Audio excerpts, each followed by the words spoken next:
Okay. The public meeting of the Monroe Township Board of Education is now called to order. Please turn off all cell phones and pagers during the meeting, and please rise for the Pledge Allegiance to the flag. Pledge allegiance to the flag of the United States of America, and to the republic for which it stands, one nation, under God, indivisible, with liberty and justice for all. Thank you.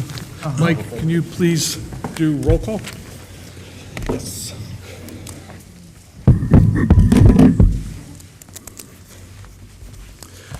Mrs. Koloponowicz. Mr. Chiarella. Here. Mrs. Antilles. Mr. Braverman. Here. Mr. Kaufman. Here. Mr. Klein. Mr. Leary. Here. Mr. Masters. Here. Mr. Tesler. Here. Mrs. Ferroni. Here. Mr. Board Vice President, you have a quorum. Thank you.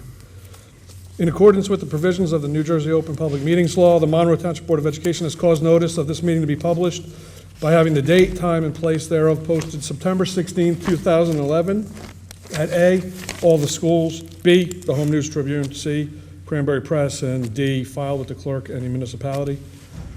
Moving on to item number 5, do we have any student board member reports? Speaking on behalf of both of us, because school just started and everything, there was nothing immediately posted on the school website. But like I said, on behalf of us, I would just like to say we both feel very fortunate, I'm sure as much of the student body does, to be in a new school and just to be in a fantastic facility and just to have that opportunity. Thank you. Thank you. Welcome to the new school, and welcome our new board members. I want to take a few minutes here and address all of you, because we have a full house tonight, and we don't usually have a full house, and we know it's not because we're pretty. So what I'd like, I'm sorry, Marv, except for Mr. Braverman. What I'd like to do is just acknowledge that. I want to flip the agenda, and what I'd like to do is just talk a little bit about what happened at the last meeting. Mr. Braverman had asked the Finance Committee to meet and discuss restoring pay to participate, or removing pay to participate, and what the financial implications would be, and that the Finance Committee was going to get back to us at this meeting and address that. So in order to do that, and because all of you are here, what I'm going to do is take that, the committee report section, and move it to right now, and then I'm going to ask the committee chairs to give their reports. We'll start with Mr. Leary, who is the chair of finance. It's wonderful to be walking around with a great big target on your head.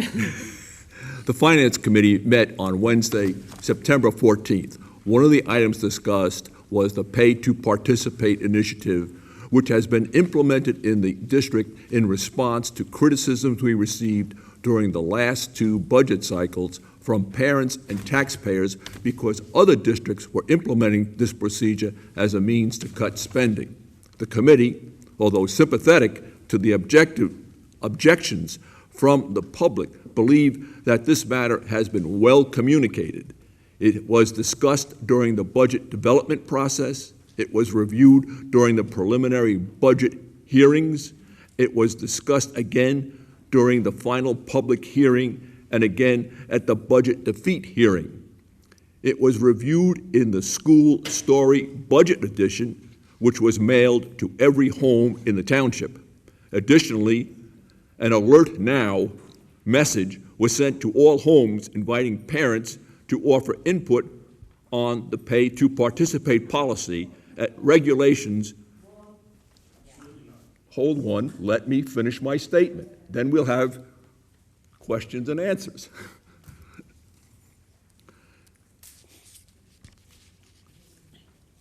Okay, I'll go back to the beginning of the sentence. Additionally, an alert now message was sent to all homes inviting parents to offer inputs on the pay to participate policy and regulations before it was formally adopted, and we heard no resistance. The committee unanimously decided not to submit this item for reconsideration before the final board. In plain English, you have to have some finality and, more importantly, We will review this situation next year when we're getting ready to develop the next budget. Well, thank you, Mr. Leary, for giving us a report on the Finance Committee. I have a quick question for Mr. Gorski, if I may. And I understand what the Finance Committee is recommending, but can you tell me if the funds are available to repeal, pay to participate, and would this cause irreparable harm to our district by doing so? Yes. The Pay to Participate initiative was, as Mr. Leary mentioned, born from public commentary, and it was designed to fill a budget shortfall at the time we made the budget in the millions of dollars. The Pay to Participate revenue that was projected is $185,000 approximately, and there was a reserve taking it down to a recognized projected income of about $165,000 because of the exemption of students on free and reduced lunch. So currently, in the approved 2011-2012 budget, we have approximately $165,000 of income as related to Pay to Participate revenue. We took some initiatives in the district, and particularly in the business office this year. As we mentioned previously, we refinanced over $20 million worth of bonds, which saved money in the debt service fund.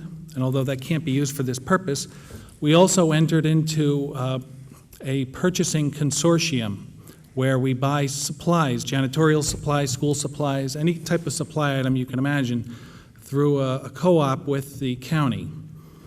And I'm pleased to say that that has generated so far $215,000 of savings as compared to the same items being purchased last year.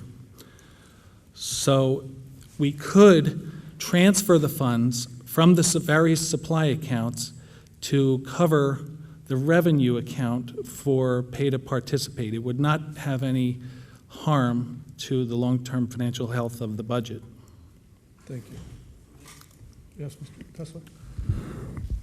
Yes, with all due respect to the Finance Chair and the Finance Committee, and as a result of my conversations and emails and phone calls with people from the public, I'd like to make the following motion.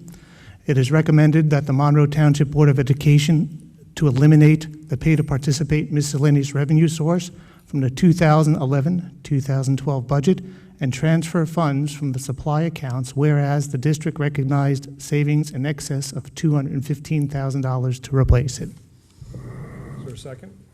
Second. Thank you, Mr. Leary.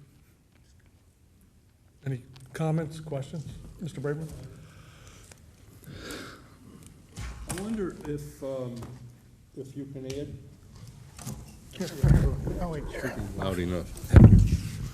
I wonder if you can add to that motion to rescind the policy as well as refund the money already paid in the next 30 calendar days. So amend the motion. Sure, I'll amend the motion to rescind the policy, I believe you said, and also to refund anybody who already paid the money they paid, including the $3.80 transaction fee from Amazon. Second.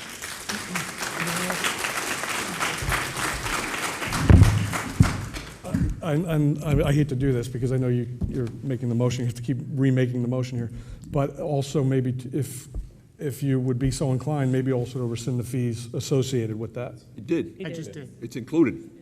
He And I did? seconded it. Okay. And that's, you're still seconding it, Mr. Leary?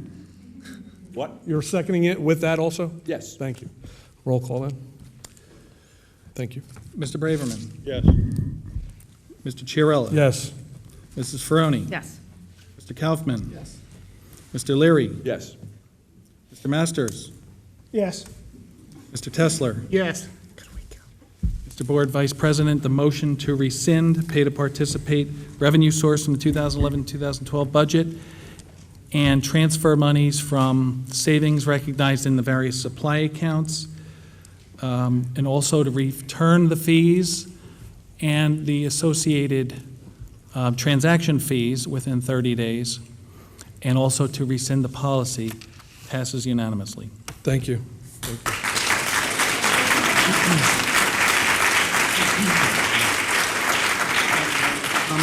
Yes. I just want to make a comment. We don't like doing this stuff. It's pretty simple. But the fact of the matter is, we're facing consecutive years with failing budgets. And historically, we fill a room when something like this comes up before the board and it gets pretty controversial. So we wouldn't be here making these decisions if we had the support of the community to support the budget. We've had a lot of different individuals come before this board. We've had a lot of people take a look at our budget to look for that quote-unquote smoking gun of how we're not using funds effectively. And we're audited every year to look for every penny of every dollar wherever it goes in over $100 million budget. So we like when people come out to board meetings because we happen to think it's probably the most entertaining municipal meeting that there is, because I've been to some others. But at the end of the day, we do rely on you supporting the school budget. So I would hope that while everyone was coming here ready to basically take it to the board, we ask that you all become advocates now to try and support the budgets where you come from, because this and other things will come back. And there will be programs that will be cut, there will be staff that will be cut. And all of this wouldn't have come up to plate if the budgets have passed. So that's it. Thank you. Remember, it's not us, it's the 11 adult communities who voted down. So, you know,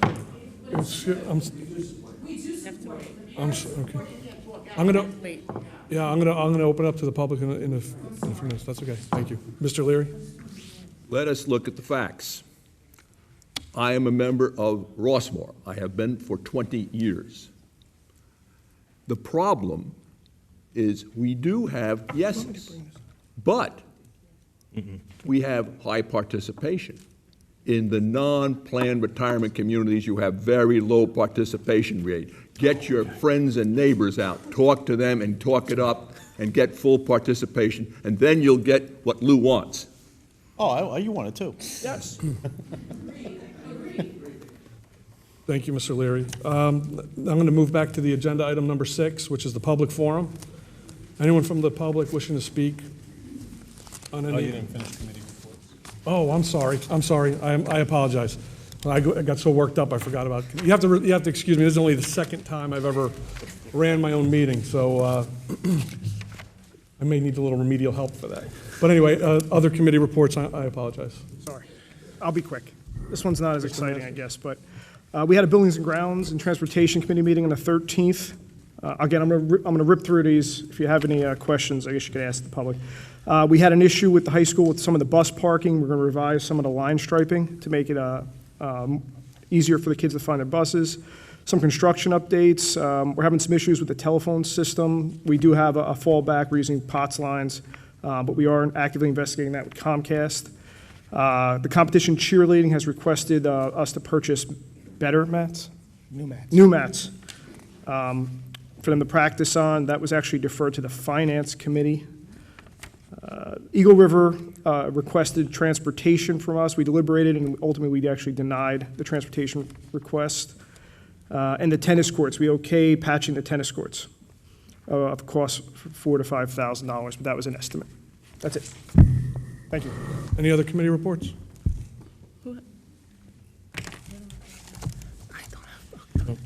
Yes. It's not a committee report, but while I have a captured audience, October 9th is the Matt Calora 5K in Thompson Park.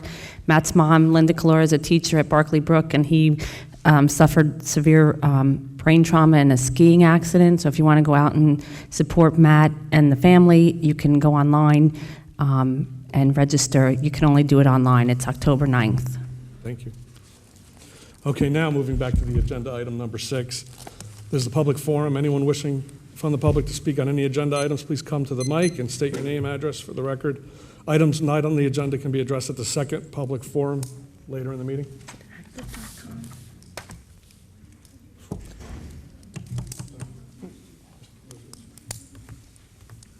Anthony Prezioso, 8 Equestrian Way. The last time I was here, I asked Mike if they could do a find out if they could be put fencing by the high school on Prineville Road and Schoolhouse Road, so when the kids cross the street, they don't cut through the parking lot. Did you look into that? The Prineville Road and Schoolhouse Road section by the new high school had been extensively studied by the Building Grounds Committee, the township engineer, representatives from the police department, and also the Board of Education to determine the best crossing areas for students. Inherently, it's a dangerous situation, and the original plan had students crossing at the island on Schoolhouse and Prineville Road. They would have to walk onto and push the button and then cross only at that area. We But there's no recognized button that there, students wouldn't participate in that. So the design was changed to put it more in the middle of Schoolhouse Road with those reflecting lights that are motion detected and quite visible for a long period of distance going either way. The fence was put up along the old Monroe Township High School, which is now the middle school. It's a wrought iron black fence, and it's intentionally designed to corral students to that illuminated walkway. Right, but if you look now, when they leave the football field or anything, they're crossing that street and they're walking around the black fence where the new high school is, and they're going along into the parking lot. In other words, where that curve is.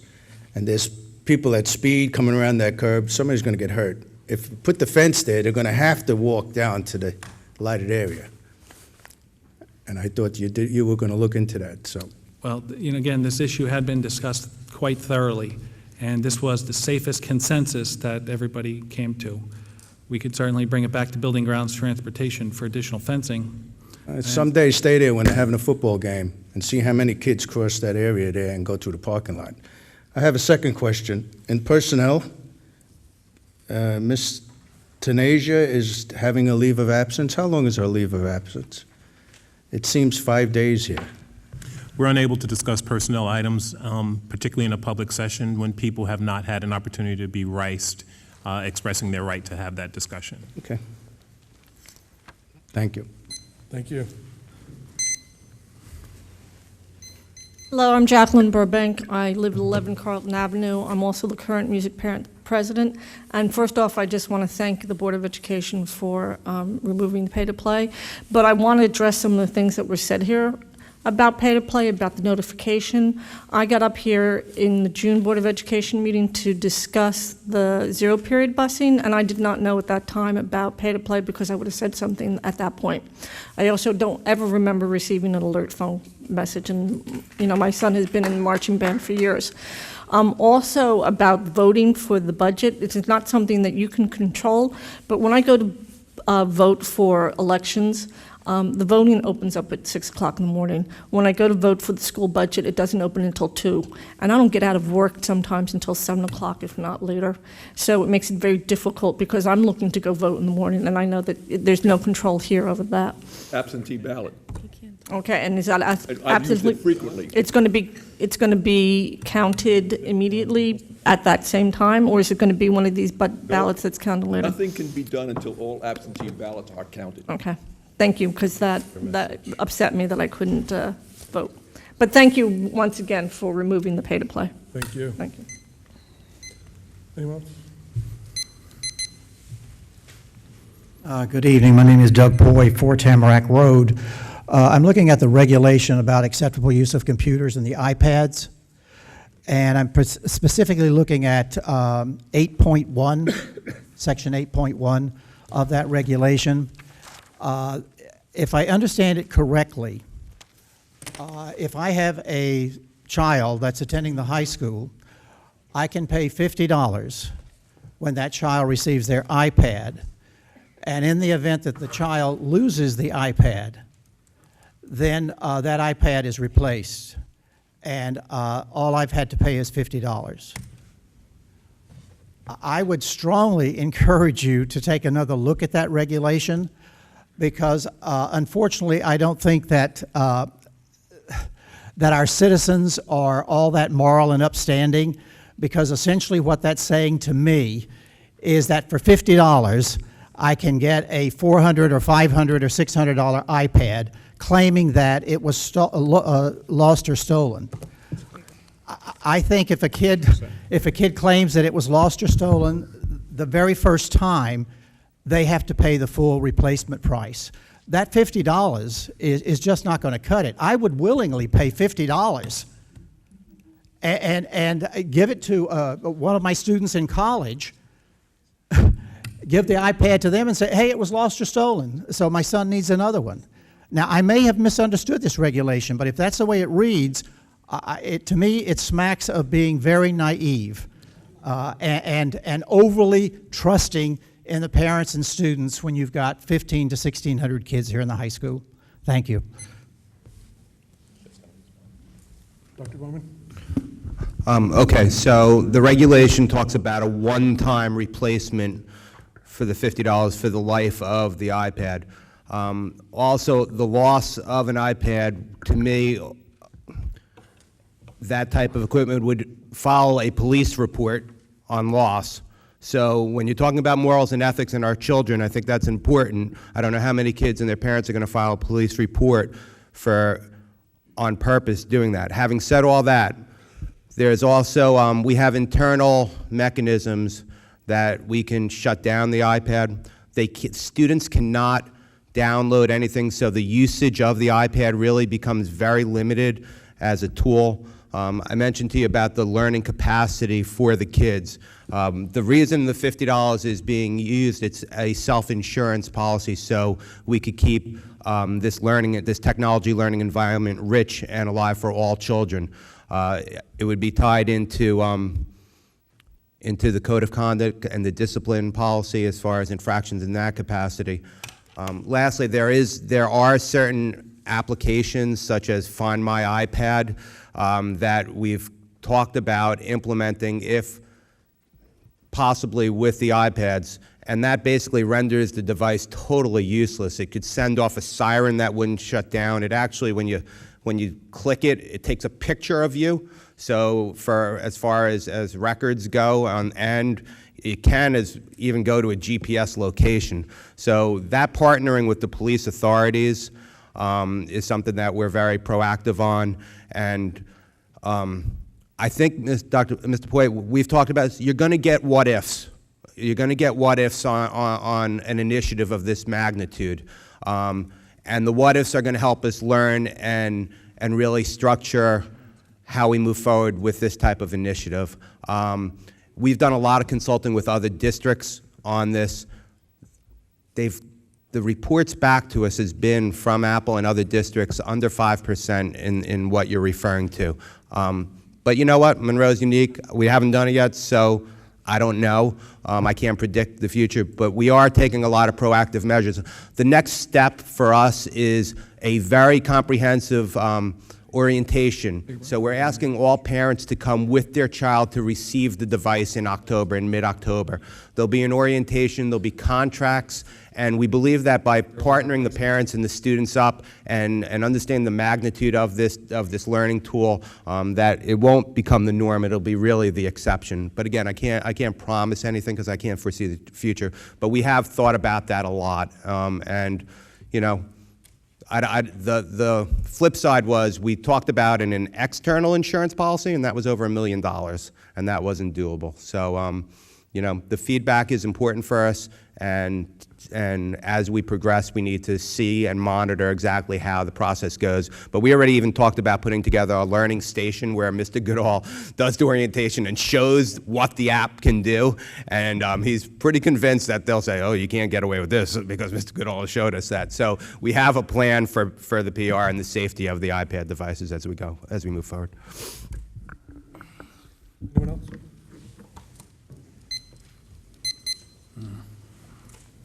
Good evening, Tom Notstein, 15 Nathaniel Street. I just have a couple comments, and I think Mrs. Burbank, of course, thank you. She had mentioned about she goes to work and she doesn't get home till 7, and she made the statement that the board has nothing to do with the voting hours. But correct me if I'm wrong, I was here the night that this board changed the voting hours from 6 a.m., or from, I think it was 6 a.m., it used to be until 8. you changed it from 2 to 8. Is that an accurate assessment? Nobody corrected her when she said that. I'm just kind of wondering why not. 9, wasn't it? It was 7. 7, no, you're correct. It was done as a cost savings. Exactly. I don't even remember if it was last year or the year before, but the board voted to do that. Yeah, so they're the ones that changed the voting hours. What was that cost savings? Because we just put back over $165K back into this budget. We're quibbling over, that was nothing to do that. I'll tell you right now, I'll guarantee it wasn't $165K savings for the voting. Let's put the voting back to full day so that we can address some of these concerns instead of just glossing over them. Yeah, I think that, you know, if we could take that back to the committee and look at that. I think that that's a valid argument. Okay, thank you. Thank you. Policy Committee? Policy Committee, yes.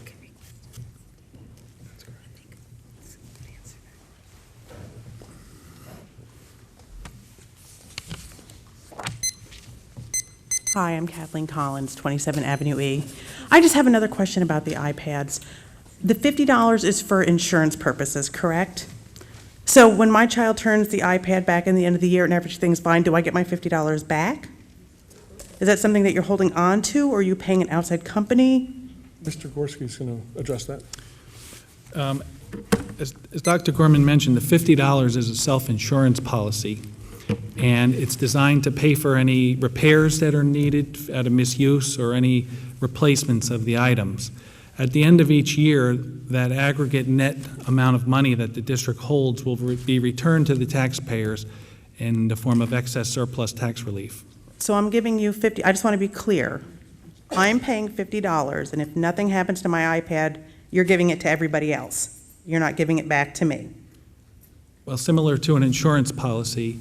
But so you're purchasing an insurance policy, or are you just holding on to that money? No. You know what I'm saying? Are you taking my $50 and purchasing an insurance policy, or are you sticking it somewhere in some, some account? It's not getting stuck anywhere except for the replacement or repair of iPads. If we use it, yeah. And the net amount, if there should be any surplus at the end of the year, is returned for excess surplus tax relief. But my point, why is it not returned to me? It's my $50, and my child took good care of that iPad and was very cautious and careful and used it appropriately, didn't get it stolen or lost. Just like with your auto insurance policy, at the end of the year, if you don't have an accident, in most cases, you don't get a refund of your insurance. Okay, my other question is, what if I If I- don't have the $50 to give you, or actually 100 in my case, as I have 2 children? There's another response I want to make to that. While I can appreciate your comment about the $50 and that pot being returned to tax relief, I think it's also important to remember that it's tax dollars that are buying them to begin with. I thought it was a grant. It's a grant initiated by the state as a part of the referendum that was created for the composition of the construction of this building, but that money was raised by taxpayers. Okay, so I'm paying an additional $50. Why didn't you include the $50 in your grant amount? At the time the board approved a technology spending plan for this district, the board did not know at that time what technology would be available. So this pot of money was designated for technology. When the referendum was done, you could not predict what available technology would be at our disposal 3, 4, 5, 6, 7 years ago. So that's why it was delayed. So that simply was just not a variable the board could have anticipated at that time. Okay, I think that is very nice that you're giving it back to all the taxpayers. I think, again, that you're asking the parents, once again, to do something extra. I don't think, from what I understand from the teachers, right now you don't have all the textbooks on the iPads, and the teachers are being in-serviced on how to use apps. So you're using the iPads for apps right now. That's what I was just told at back to school night. So please clarify. So let me speak on that, okay? And this, as we move forward, we're going to come full steam with the learning potential of the iPad. The learning potential of the iPad is really to create and share content past the school day and to focus learning on each individual learner. The apps are a small component of it. The core learning principles are in year 1 is sharing content through wikis, which is it's where a class can share and give input to their work and create new content and actualize through a cloud. There's also one of the biggest components of the iPad is the concept of e-publication, which means taking media types of presentation and embed them into their own publications and creating content and then sharing it. The last component of the PD this year is challenge-based learning, which talks about identifying problems in the community or that apply to children in the real world, creating an action plan, a media presentation, doing research on it, and really looking at learning, taking the content and applying it to children's actual lives. The apps are a really cool part of it because they do help with certain content, and they're great tools. But the core of it is anything that iPad can do, a laptop can do, which is it's not used exactly as a laptop, but it can do any function of a laptop. But it's really a technology learning initiative. It is not an app initiative. You'll see no games. You won't be seeing Angry Birds on there. I didn't say like it that. was a game. I know what apps understand, are, and I know what's out there. And I didn't mean that in a condescending way. I truly didn't. I want to show you how powerful of a learning tool that is. And I had heard you mention about not being able to afford it. If anybody has free or reduced lunch or falls into the economically disadvantaged, part of the policy is to take care of that.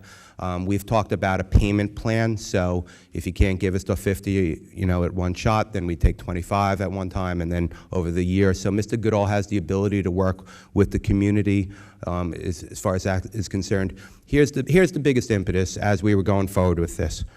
We did a lot of site visits to other schools and communities that had learning initiatives, one-to-one, where every kid had this, in high schools in New Jersey.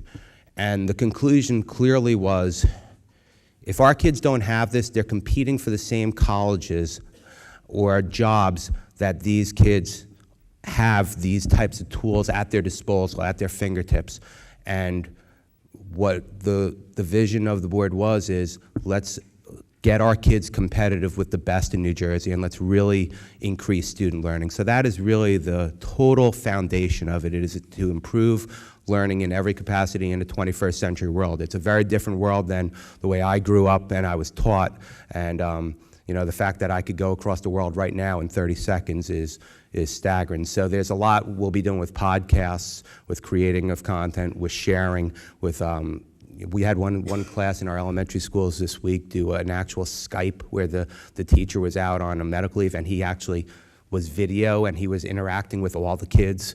So the possibilities are really abound. The actual training that you referred to, the first level of training is to get the staff acclimated with this new technology because they're not experts on it either. So they were trained in the basics of using a MacBook and an iPad. So we're giving them a head start. The professional development will continue throughout the year and will be more extensive towards the topics that I referred to a couple of minutes ago. We're also going to create a student team of leaders in the building. We're hopeful that they'll be serving in community service aspects with the iPad, helping colleagues, helping peers, helping teachers. We're hoping that we're planning on creating a group of vanguard teachers, expert teachers in the building that will have additional training that will be able to serve as coaches and buddies for our teachers that aren't all where they are. So we have a very extensive plan to go really deep. We'll be launching a website very soon to give you all kinds of updates on the potential and to show you really what this tool can do. And of course, in the end run, it's your choice with your child. But once you come and see it and interact with it with your child, we're really excited about the possibilities. This has really taken Monroe to another level of learning and student achievement. No, I understand that your intentions are genuine, and I love the iPad myself. But I just think that, so now you are taking teachers out of instructional time to train them, you're paying for subs, but you're still charging the parents $50 per iPad. I just wish you guys would think a little bit, not that you don't think about the parents, and I truly thank you for all that you do for our children, but in these kind of economic times, sometimes at $50 or $100, and not just for me, for any family, it's like you gotta be kidding me. So here we were tonight discussing pay to play, which thank you, board, for eliminating, because you just saved me $700, which I appreciate. I have 3 children. who play multiple sports, and I appreciate that. I just wish that you guys would think about those little things too. I'm not asking the taxpayers to pay any more. I'm a taxpayer myself. I complain with everybody else. But when you guys come up with these initiatives, maybe you can find funding or something to help supplement that. That's all I'm asking. But thank you for your time. Thank you.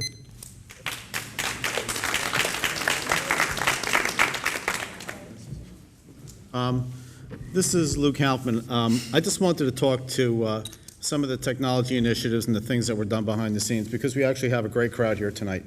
We don't usually have this many people here, but since you're here, the couple of things that we were talking about when this initiative came forward was the fact that we do have the money that has been allocated for technology. And what's going to be the best way to spend that? Because we may not always have this money, and there is, at a certain point in time, whatever money has not been used for the high school has to go back for tax relief. So we have the opportunity, it's been allocated for this, what's the best way to look at it? So we looked at it, we did our homework, and we evaluated the platforms that were available. Now that we've decided on the platform we want to move forward, now we have to talk about how are we going to protect the district, right? Because it's an investment of yours as well as ours, because it is your taxpayer money. So a couple of concepts that we're kind of blending together that I think we need to distinguish. There's a concept of insurance and a concept of deposits, okay? A deposit would require us to ask of parents a huge amount of money, basically, to cover the cost of the iPad.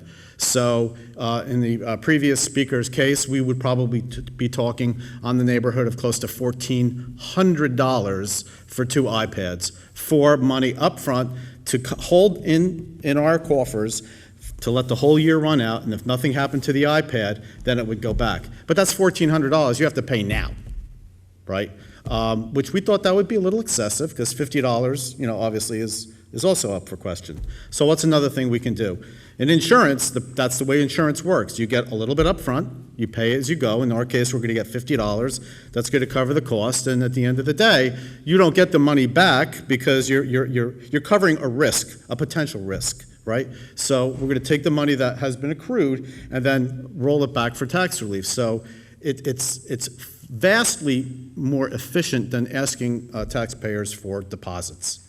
Plus, we're going to be able to use technology where, if you think about it, if somebody was really to try and do what was articulated earlier, there's a lot of students in this district that are minors. There's a lot of students that are adults. If police reports are going to be filed and they're false, it's not only the student that may be having a little bit of pain and suffering, but it could also be the parent. So this is a collective joint effort between the Board of Education, the parents of Monroe, and the students of Monroe Township High School. So we need to make sure that we can move this technology forward. It's something that we have to do, because we need to be competitive with other schools and to prepare our students for what is going to be coming in the future. One of the things that I've been screaming about here for the last few years, and hopefully it'll come soon, right, Jeff? Is a computer-based training class that all of our students have to take before they graduate, because that's a medium that is going to be with everybody forever, using computers to teach yourself how to do stuff. So we've done a lot of homework. We understand that if anybody in this room wouldn't doubt it, it was a major sell for me personally to look at the iPad, because we spent a lot of money and a lot of effort to get rid of Mac in this district. So to bring it back, right, was a big sell.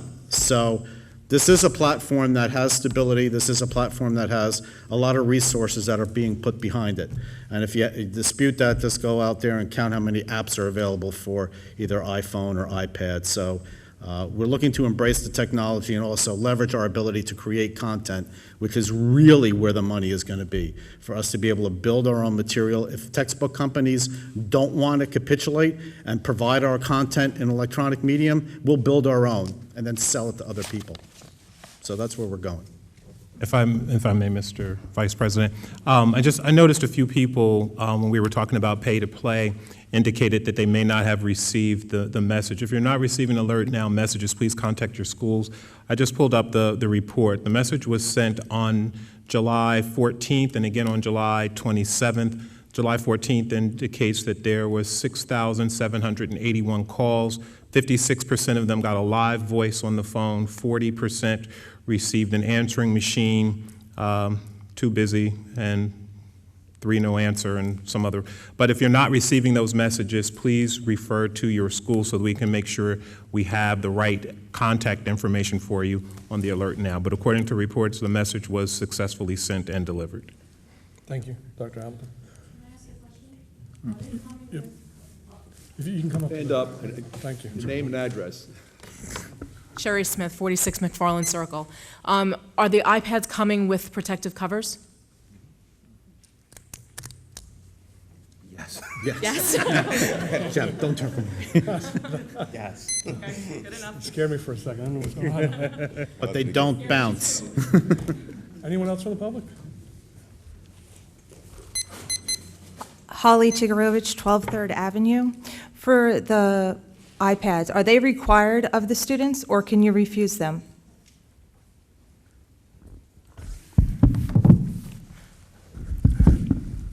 In the long run, I guess you do have the choice, like a textbook, to say no, but the requirement for the work that will be provided for the kids, your child will still be responsible for it. So they are required if they're going to be given assignments on and doing schoolwork in. They're going to have access to those types of... So can they not stay in the school? Why do they need to be brought home? Well, the beauty of the iPad is that it does allow kids to be connected all the time. And one of the biggest problems in public education is the lack of time that we get in a school day to cover all the standards. And there's a lot of research on that it would take another 10 years to actually cover the standards, which is, you know, the prime focus of getting kids college and career ready. So this is a way where we're always connected, and if you see the kids and the people interact, it becomes a different way of interacting with the world. It's instant, it's all the time. But they have their cell phones, they have their laptops, they have their computers.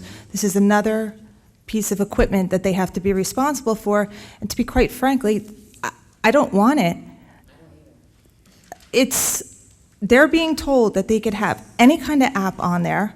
They can hook up to Facebook and the internet at home.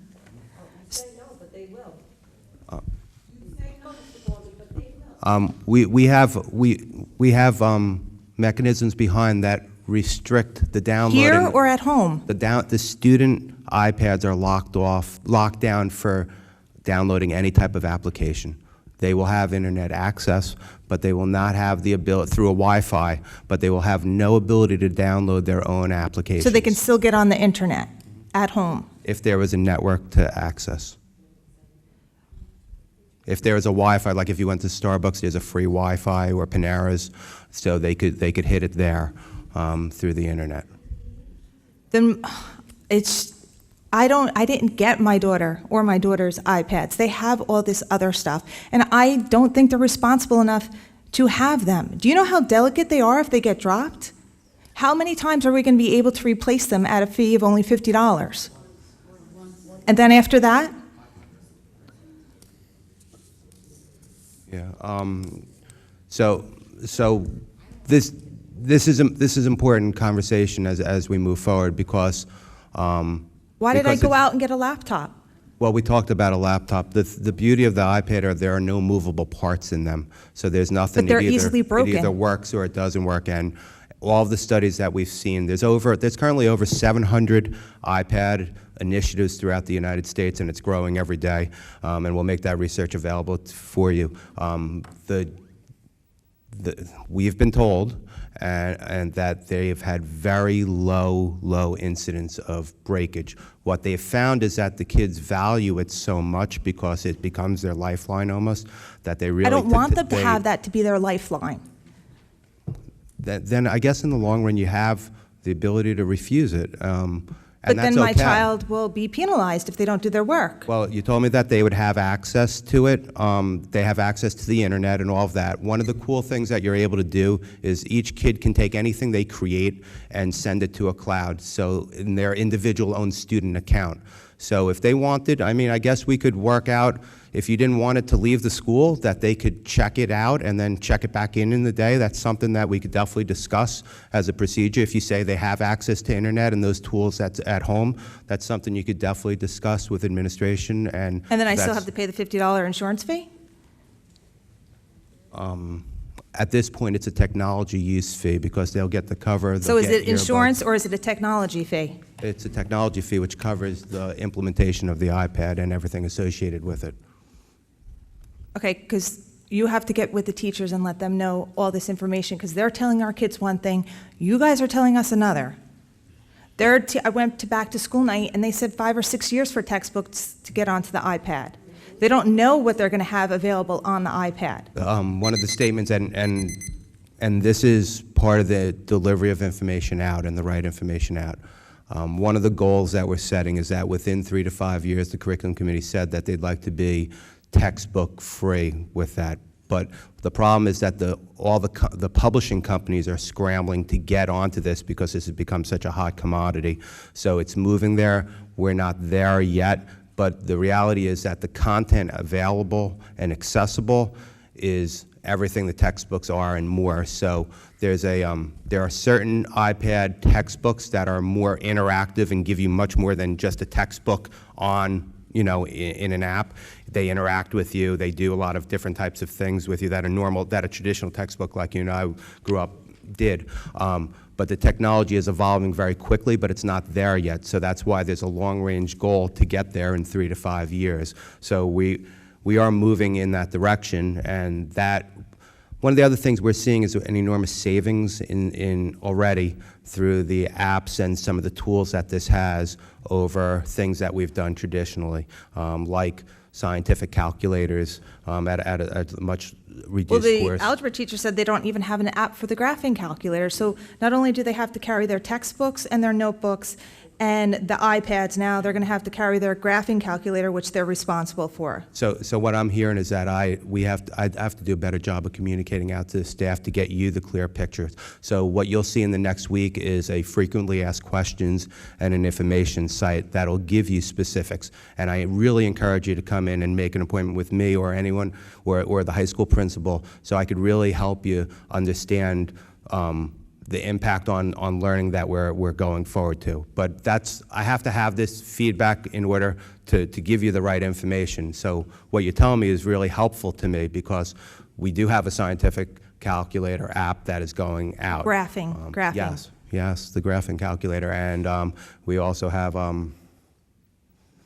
Geometry Sketchpad is an app that will be on every student And iPad. they will not be able to download any apps at home? Students will not be able to download apps. Staff members will, and the reason we're allowing staff members to do that is so they can make recommendations, evaluate what the best tools are for the next budget cycle, which will be next year. We will not resync these iPads up this year at all after the kids get them. And so if a kid tries to download an app, it just won't let them. We'll And have what the if there are ability to shut it down. updates to the iPad, then what happens? We have to move on.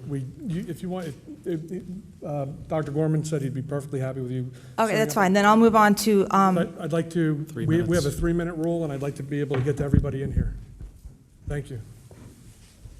Anyone else? Yes.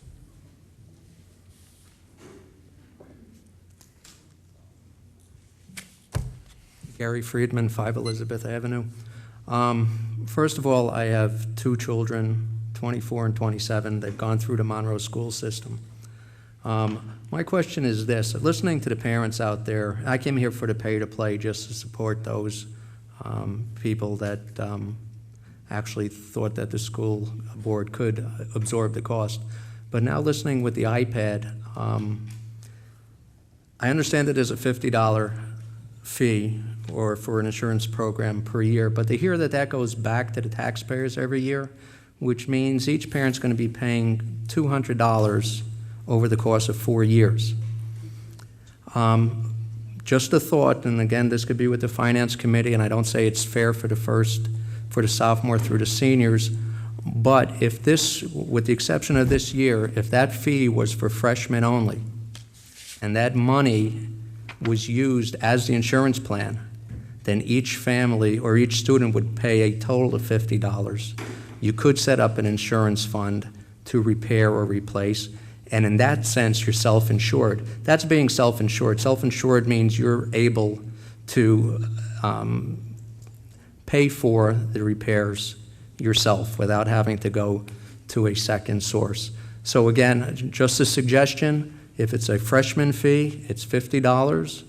You keep that money for insurance, and when you get enough in that account, you say enough's enough. Thank you. Thank you.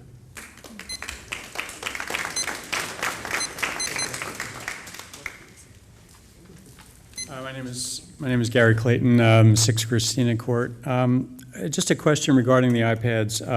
What's the lifespan of these things? How long are these supposed to last? Well, here's the long-range plan on the sustainability of this initiative, because one of the things we talked about at curriculum was, okay, what's going to happen when they run out, and what happens when technology continues to evolve and change. So the plan, it's called a refresh plan. So every 2 or 3 years, what will happen based on the condition of the iPad, so that's why it's important that we replace if one is lost, and we keep our pot of iPads in really good shape.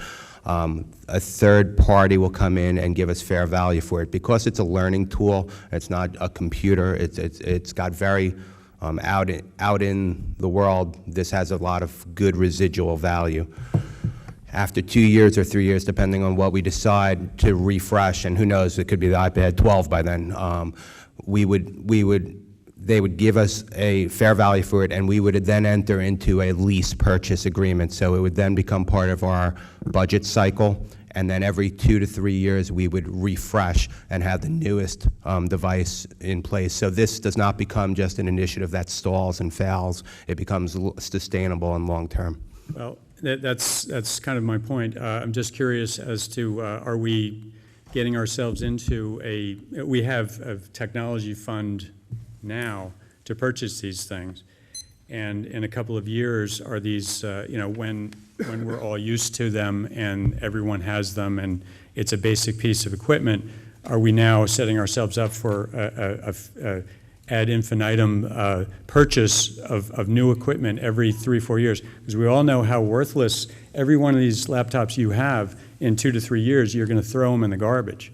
And it seems to me that we're not always going to have a technology fund to purchase these things.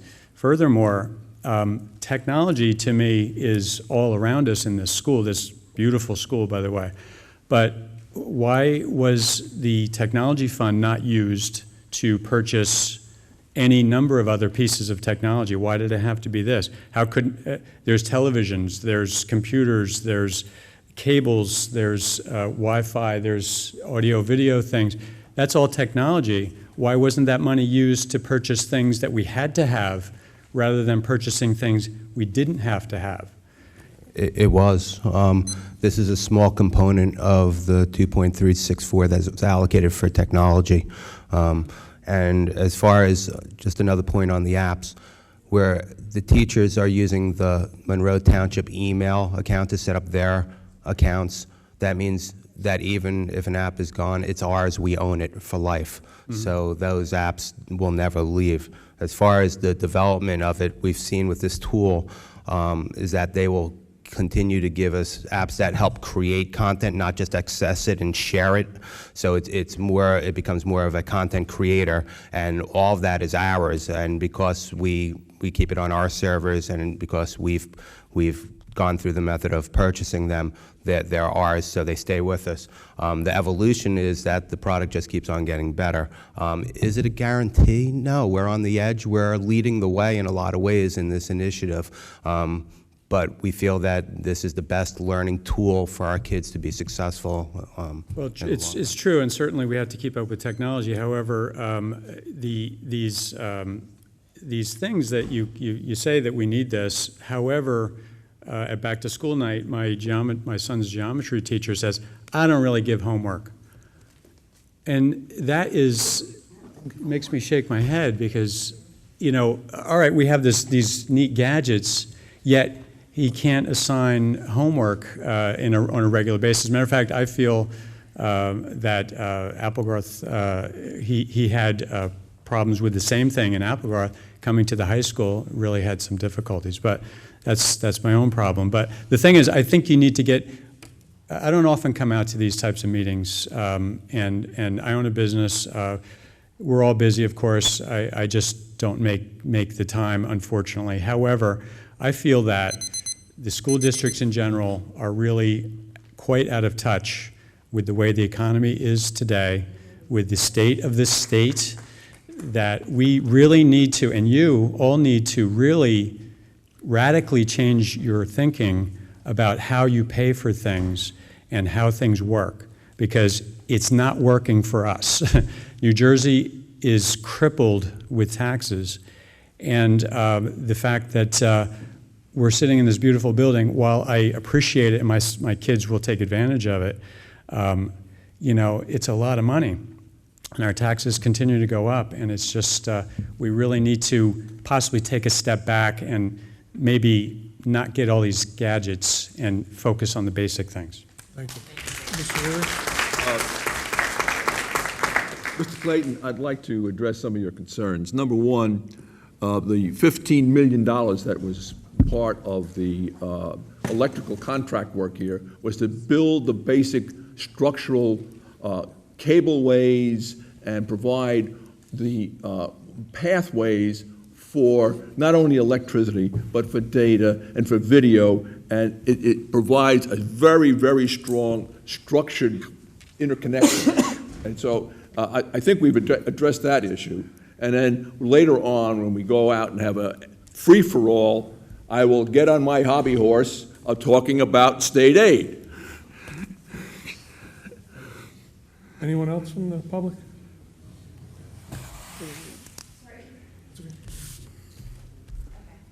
Just state your name and address, please. Oh, I'm sorry. Elizabeth Earp, 11 4th Avenue. I know you had mentioned something about the telephones, but I want to know if you can dial 911 from the classrooms in this high school if there's an emergency. And yes, I know everybody has cell phones, but not all the cell towers are here in Monroe. We have been fighting with Comcast for about 2 weeks, about 3 weeks now, regarding getting our phone system up. Some phones have access, some phones do not. I met with the managing folks from Comcast day before yesterday, and they have assured us that this issue will be resolved. Part of the problem was the complication with Hurricane Irene, which we can kind of understand, but we've been expecting that a school, because of safety issues and the access to 911 in the event of emergency, will certainly put us higher on their list of priorities than, in my assessment, they have done. So to answer your question directly, some classes, yes, they do have access, but not in every classroom, and that's been a major source of contention for us. Are the classrooms that do have access to 911 noted in the hallways so the teachers know, in case, God forbid, there is an emergency, of where to go if there is an emergency to call 911? I don't know that the high school has articulated that specifically to the staff here. I don't really have an answer to that, honestly. I think it's important that the teachers know what classrooms are. It may have happened. I just don't want to say that it has and not know for sure. But I can follow up on that with the principal in the morning. Okay, because again, cell towers are not all in Monroe. I agree, I understand that. Lockers, when are they getting them? I don't know the answer to that. That would be a question most appropriate for the high school principal. High school, middle school? All the high school and the middle school, they don't have lockers. We've got kids walking around with all their books on their backs. They don't have them. We're in 3 They haven't weeks. been assigned, is what you're saying. No, and the lockers kids have are not been walking assigned. around with all their books, not their iPads, but their books in their back. Have you had an on their opportunity back. to talk specifically to the principals or vice principals about your I've actually concerns? spoken with the secretaries that are. I will, if you will call my office in the morning, I'll have an intelligent response for you, because I'll call the principals and ask for you. I can give you a response from one of the office administrators, and their response was they're still trying to get it together because the move wasn't so smooth from one school to another. So if they're having a hard time, I imagine the children are having a hard time in both schools. That wasn't, I'm sorry. Well, that was the children are having a hard time in both schools.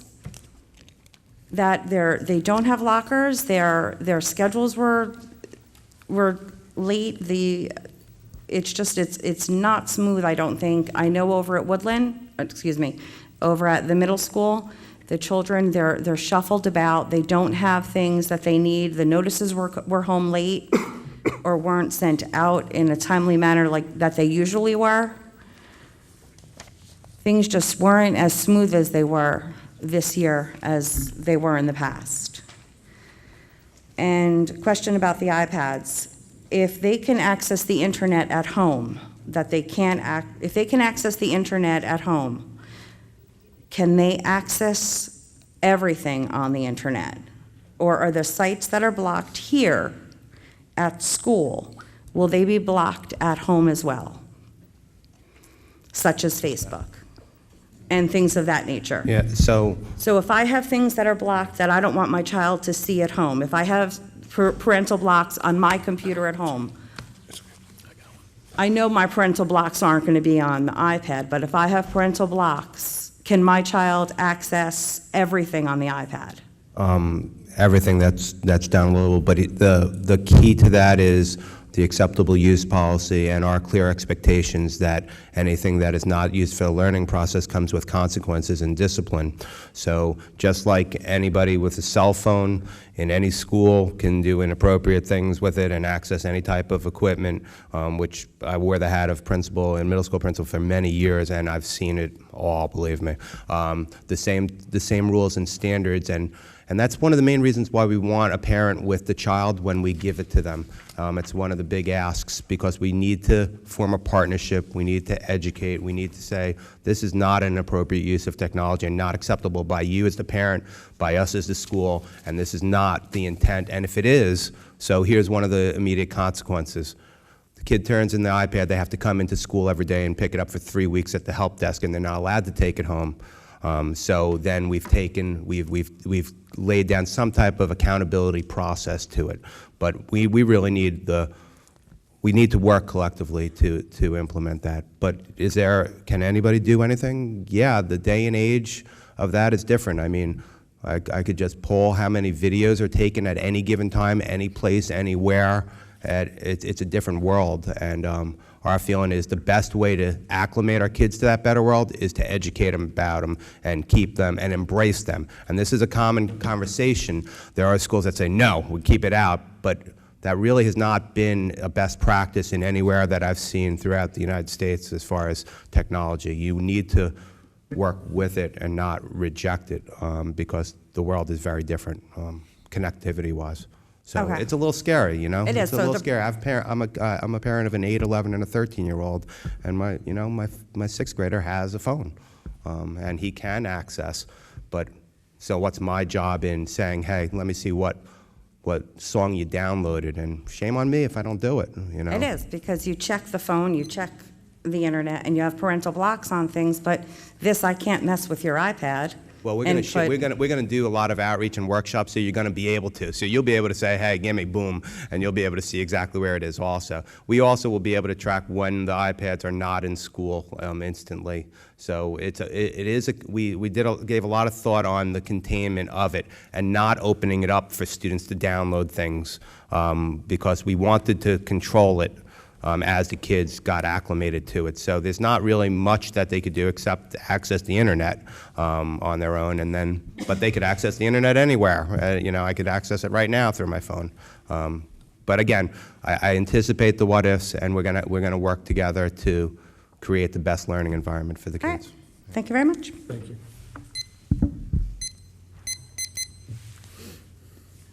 Robert Roach, 18 Muirfield Boulevard. I'd just like to get some clarity on where the funds came from to purchase the iPads.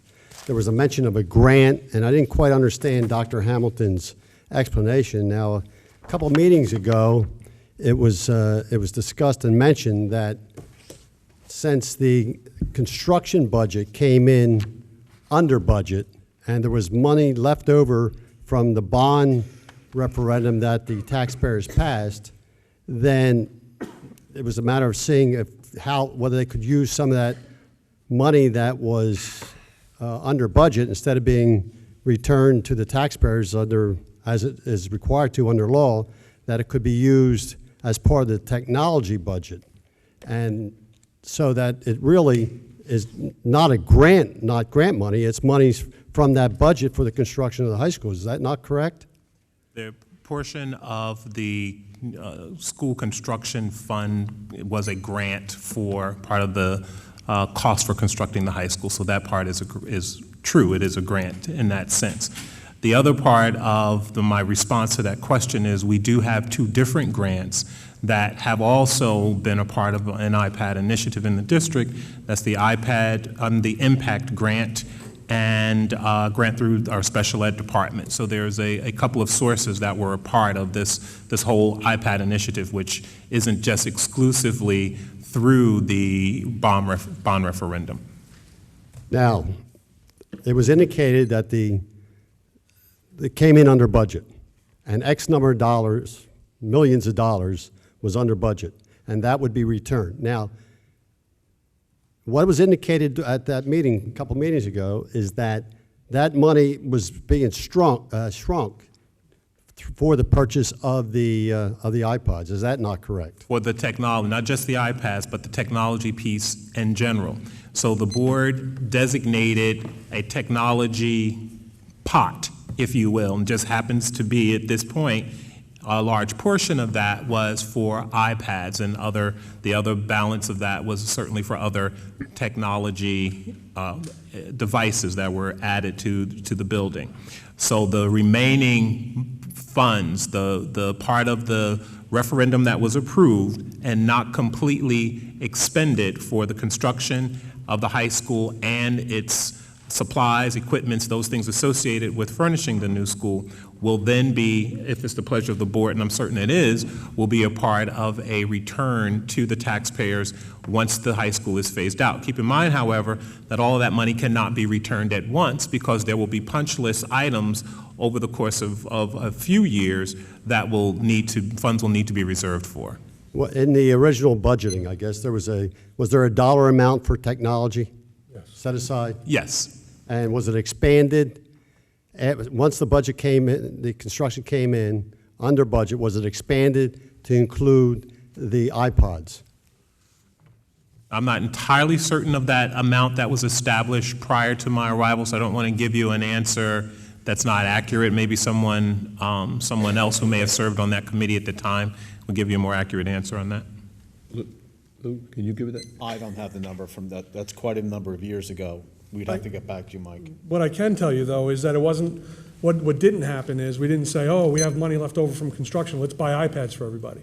That didn't happen. What happened was... That's the main issue. Right. Because I think that's what came out a couple of meetings ago. No, what happened was the board... At least that was my opinion. The board allotted money for technology. We waited, though, until the very last minute to purchase the technology because of the things that Dr. Gorman stated earlier, is that if we bought laptops or Mac computers 10 years ago when the first referendum passed, they would be useless right now. So we had to wait to get the most current technology. So part of what we decided to do was to buy iPads as part of the whole technology budget, for lack of a better term. So there were other things in there, computers and laptops and iPads. Thank you.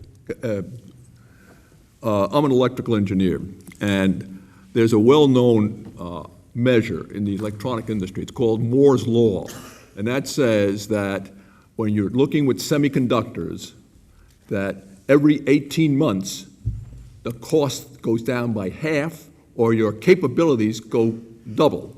And if we had stayed at 2004 technology, we'd be dealing with clunkers. We waited, and we got the advantage of Moore's Law coming to our favor. And so the devices that Dr. Gorman is talking about have far more capability per dollar than the 2004 stuff. Thank you. One more comment. One thing we know for sure, one thing we know that's absolute, whatever technology we buy today, tomorrow is cheaper. And it will always be that way. Your iPad. What we tried to do with the iPad platform here is set the stage for a platform, not a company. okay?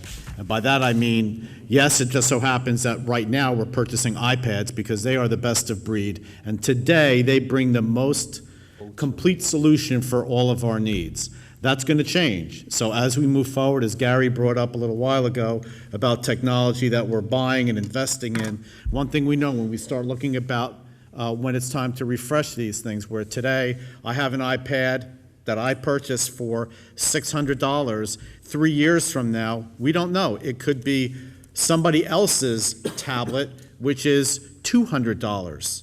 That does what the iPad did 3 years ago and then some.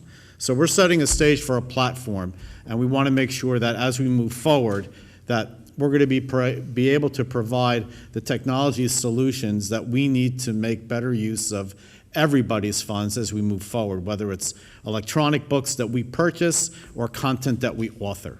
So My whole intent was to clarify for myself that the money for the iPads basically came out of the bonds, the funding that was approved by the taxpayers. And it didn't come from State. some other, We got a $15 million grant from the state. well, that was all part of the construction Yeah, cost. the whole is $125 million. Yeah, right. $110 million are the Monroe Township taxpayers, and the state gave us $15 million. It was a knockdown, drag-out brawl. All kinds of paperwork had to be filled out by Mike, but we got the 15. So, but that was at the beginning of the construction. There wasn't some separate grant that came in last month or 6 months ago. It was periodic. You had to Wow. demonstrate at the 30% point, at the 40%. But the problem is, it was not a new grant. It was not a new grant. Thank you. Hi, Sandy Sussman, 124 Buckalew. First question, will the children get the same iPads year after year, same serial number? Good. Also, I might be the unpopular commentary here, but I want to preface this with I'm qualified to say this. I have 2 children that have gone through college and went to Monroe, a child in college that went to Monroe, and 3 freshmen right now that are in Monroe. I'm as financially challenged as the next guy, believe me. But when I heard everybody making commentary and questioning these iPads, my guess is after listening to all of you for the last 8 months, and I've been coming pretty regularly, you do your due diligence. And I want my child to have the best opportunity to go to the best college, to get the best education, to get the best job. And this is only a guess, but I'm thinking that all these schools that you visited that are currently using the latest in technology that you're emulating, they have a higher percentage of students going off to college each year. So all I want to do is thank you for this due diligence and doing everything to make sure that my 3 girls that are in this school have that opportunity. The competition out there is incredibly tough, and you're just helping them, and I appreciate that. Thank you. Thank you.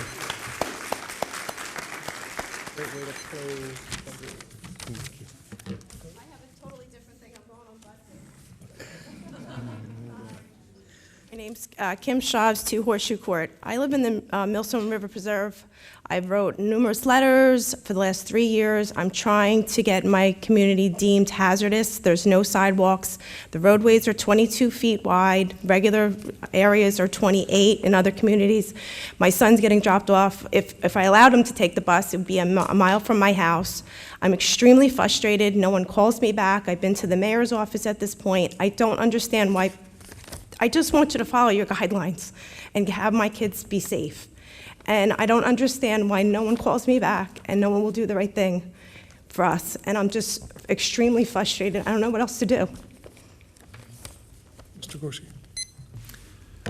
Ma'am, would you mind repeating your last name? Kim Shavs. I could say that I've dealt with quite a number of transportation concerns this year, as we're without. This has been going on for 3 years now. It's every year it's the same thing. I have 4 children. My 2 youngest in grammar school do get dropped off in a location that's fine. I spoke to the bus driver from my middle schooler. It's okay. My high schooler is the one that's the issue. He's literally a mile from my house in the middle of nowhere. Like where I live, it's a very... I can honestly say I've never seen any correspondence from you, and I'd be delighted to review your route and determine its hazardousness as to the policy. So if you please contact me, I'd be more than happy to look at it. But I've only been the business administrator for a year, so. At least maybe it was last year then, because like I said, I've been very frustrated. I know that they've been out to look at my community. I don't understand why the problem is, and once I really read this document and really saw what went on, I'm like, there's no, I mean, I've even went to Health Police Department, and they all just keep saying, what is the problem with transportation? And I'm like, I honestly don't know. I also had a son who was hit at 4 by a car and almost killed. So this is very, like, a big problem for me. That's putting my children at risk. I'm sorry, what police department did you say you went to? Monroe. Okay. Monroe, and I spoke to them on the phone about the situation. They said, Mike, I don't you're on the record. understand the problem. Put it in my. Mr. Gorski will follow up with you on that. And it's not unusual, Mr. Gorski and I have actually driven to communities where we've gotten No, such you've been complaints. in my community, you have been. You've been there with the director, and it's just every year it's the same thing. Now my community's finally gonna get finished. There's more families in there, and the way it's situated, they're backing up buses. It says here clearly that a bus should never back up. It should be the closest spot. My son is at the furthest spot that he possibly could get dropped off. All right, we'll look at it. We'll look at it. Thank you. Thank you. Anyone else? Seeing none, I'm going to go to number 7, our superintendent's report. Recommendation. Okay, before we get into the report, I'd like to share some information with the board and ask your consideration. We received a call this afternoon from Anderson Cooper's office. Associate producer is interested in doing an anti-bullying Bill of Rights in our school district. They're requesting that Monroe Township High School take part in a taped program about bullying with the focus on girls and alleged victims and alleged bullies. All student participants would need signed parental media consent through the television station. They would fade out or black out any students without a signed consent form. The station is also interested in making this a 3-part series. The part 1 would be Monday, the 29th, where a film crew will come to the high school and conduct student interviews about bullying. On Tuesday, a station producer would dress as a high school student wearing a hidden camera and spend the day at the high school to get a peer-level perspective about bullying and asking questions. And then on Friday, the 30th, members of the administration would be invited along with students, parents, and teachers to see CNN Studio, Columbus Circus in New York, for taping before a live audience, and they would view the Part 2 videotape together and discuss the interview with Anderson Cooper and take questions from the live studio audience about anti-bullying. So I haven't discussed this with the building principal yet because this just came in this afternoon before our meeting.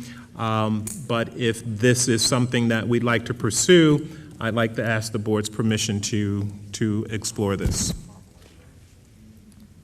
I mean, do we have a bullying issue? No, we do not. I believe we were selected because we've been in the forefront of the implementation of the new anti-bullying laws. I don't have a problem as long as it's demonstrated when this comes out that we're leading the anti-bullying issue and not being targeted as a source in New Jersey of bullying issues. Well, let me say this. My experience with the media is, well, I don't know what kids are going to say in front of a camera. So, Mr. Tesler? Just since we have a big turnout, just a quick show of hands. Who thinks this is a good idea? Yeah, I don't either. Anybody? Who thinks it's a good idea? Two hands. Two hands? Who thinks it's a bad idea? Right? Okay, I'm not crazy. Okay. Mr. Chiarella. Yes, Mr. Lee. As you know, several weeks ago, I denounced the bullying law as an administrative monstrosity. Well, today's Star Ledger has another story, and this is a putrid idea, and I don't think we should let CNN anywhere near our school. okay. Do you need something like official? We need like a motion. Would you like a motion? I make a motion. I got the mic. Yes, down we there, would. big fella. I'd like something official, Mr. Kaufman. I move that we not participate in the Anderson Cooper show. I second.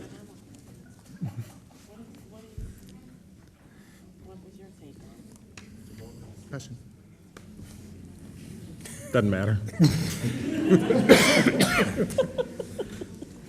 It's up to you there, Chief. Roll call. You want to have discussion? Oh, is there a discussion on that?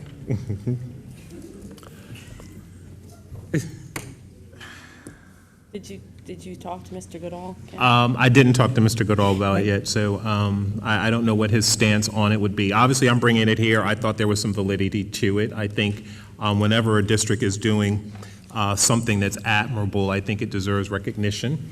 But again, to Mr. Kaufman's point, I don't know what kids are going to say on the camera. I'm saying there's no bullying issue. That I have no indication that there is, other than the cases we're reporting tonight. But I don't know what high school students will say on the camera. It's my opinion. Again, I don't have a lot of experience in this world, so I don't know for sure.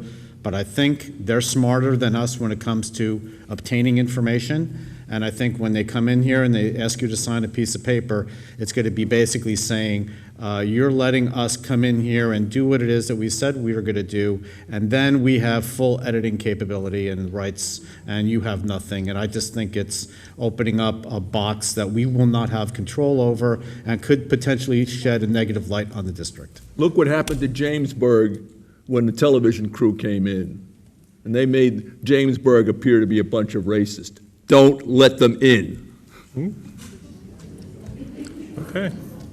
You have a motion on the floor? There's a motion on the floor to. It was a second, right? There was And a there was a Second. Roll call. Roll call. Mr. Chiarella? No. Mrs. Ferroni? No. Mr. Kaufman? No. Mr. Leary? Yes to denying access. Wait, that's a double. What are we? The motion is to deny A.C. Cooper access. I am yes Oh. to denying them. No is not allowing them. Once again, the motion is to deny and disallow A.C. Cooper's request to visit the district and do show. Mr. Chiarella? No. So Voting you're no saying is yes. allowing him to come in. Yes. You mean yes? Yes to deny. No, I thought it would be. Oh, okay. You said no. Okay, so I got you. Okay. Mrs. Ferroni? No. Once again, no is allowing A.C. Cooper. We lost Mr. Braverman. Mr. Kaufman? Yes to deny them. Mr. Leary? Yes to deny them. Mr. Masters?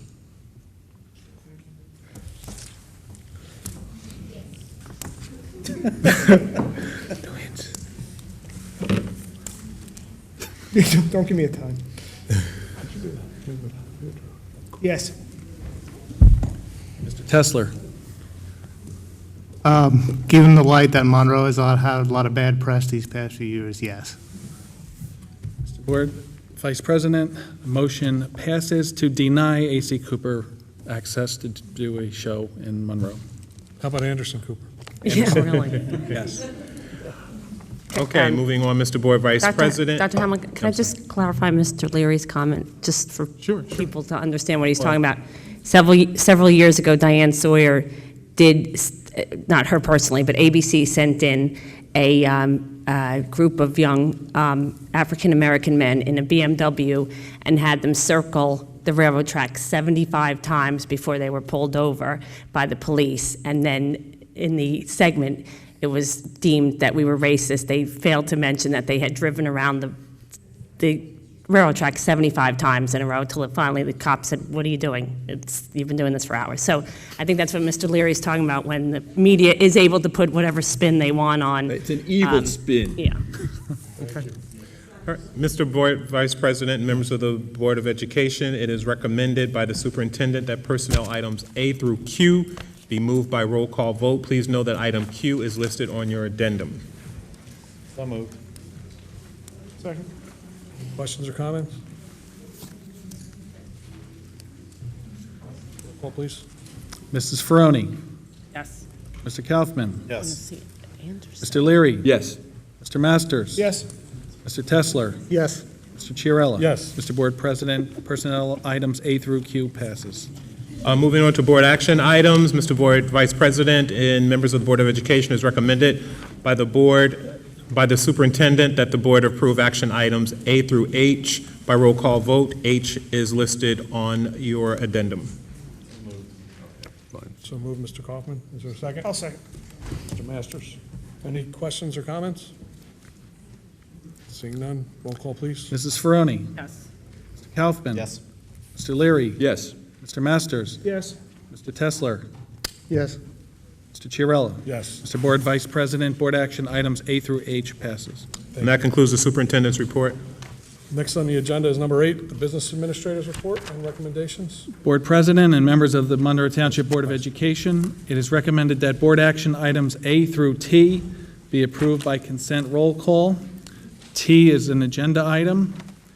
And for full disclosure on item M, Mr. Braverman has expressed that he is no longer interested in participating in the convention. So moved. Second. Mr. Kaufman, second. Mr. Tesler, thank you. Any questions or comments? No? Roll call, please. Mrs. Ferroni? Yes. Mr. Kaufman? Yes. Mr. Leary? Yes. Mr. Masters? Yes. Mr. Tesler? Yes. Mr. Chiarella? Yes. Mr. Board Vice President, board action items A through T passes. Is that it? Now on to the Board President's report. Our Board President is not here. She's on vacation. I just wanted to, again, just thank all of you for coming out, whether, whatever your opinions are on various things, various topics. It's always good to hear from the public, because that's the only way we get feedback. That's the only way we could hear about what you're thinking and about what you're feeling. And I'll tell you, there are a lot of times when we operate in a vacuum where we talk amongst ourselves, we talk to the administration, and there are times when we think we might be doing the right thing, and we don't always know that, that sometimes we're doing the wrong thing, and there are clear examples of when we've made mistakes in the past. So hearing from all of you and being able to get that input is really important to all of us, and I want to thank you for that. So thank you, and I'll move on. Any, number 10, committee reports? We've already done that, so I'm going to move on to other Board of Education business. Mr. Leary? I'd like to bring to the attention of the public that the president of the Elizabeth School Board, with 22,000 students, has been arrested, and she has been charged with official misconduct. She has put her children as free lunch students. Now, with Star Ledger, did a very nice analysis of this. They said that there are ripple effects when you go on free or reduced lunch. Let's take a simple case. Over the 180-day period, a free lunch program would be about $450. The state of New Jersey Department of Education automatically assigns to that school district $5,700. When you go up and look at the statistics for the Board of Education for the school district of Elizabeth, 88% of them are on free or reduced lunch. That means about $100 million of taxpayers' money going there. And I don't know how many more of them are frauds, but when you get the president of the school board, you're really hitting high. Thank you, Mr. Leary. How do you feel, Ken? Anyone else? Pretty good. Yes, Ken? Oh, I'm dizzy, he's fine. Anyone else? No? Okay. I'm going to now read the closed session resolution. Be it resolved that the Board of Education of the Township of Monroe hereby moves into closed session in accordance with Sunshine Laws, Chapter 231 of the Public Laws of 1975, NJSA 10:4-6 through 10:4-21 to discuss the following subjects: personnel, substitute bus driver, and employee number 002416, student matters, harassment, intimidation, and bullying incidents.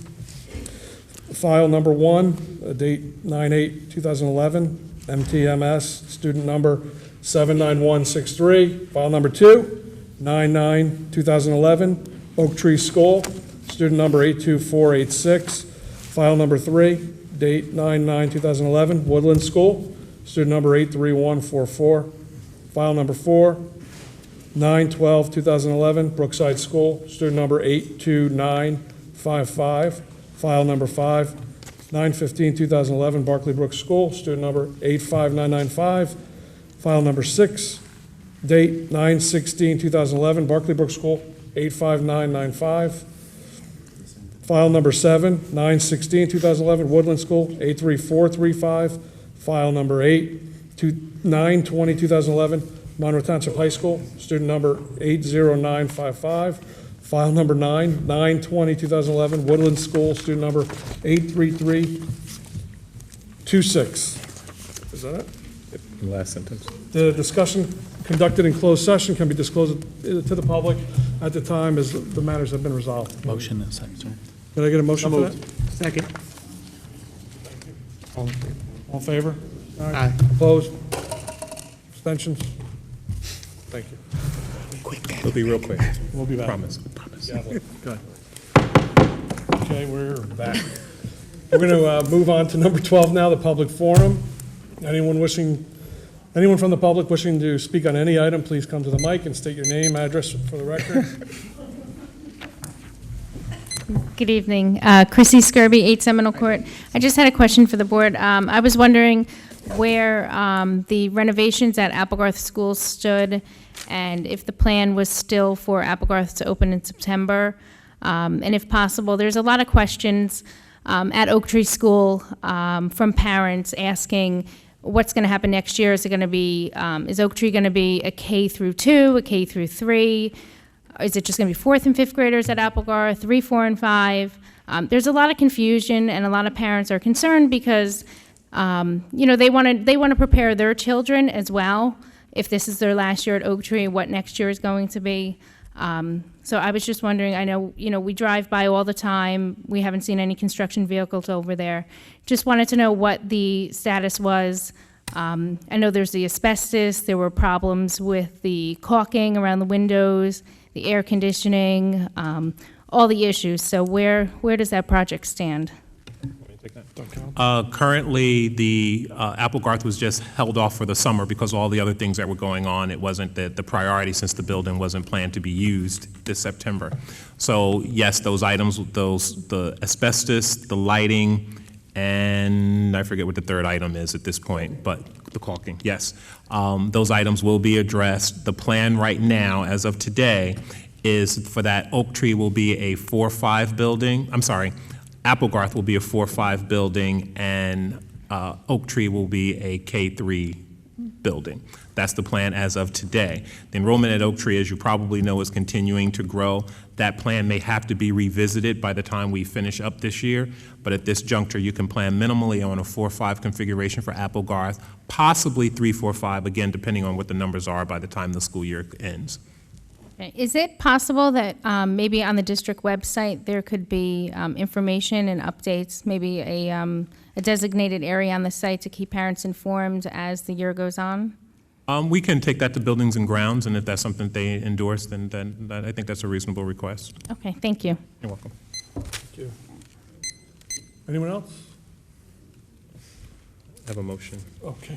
Dr. Alvin? Just moving on from our closed session, it is recommended that the Board of Education approve, 1, the suspension with pay of employee identified as 002416, retroactive to September 20th through September 21st, 2011, and 2, the suspension without pay of same employee 002416, effective September 22nd, 2011, pending further action of the board. The superintendent and the business administrative board secretary are hereby authorized and directed to take all necessary steps to implement this action of the Board of Education.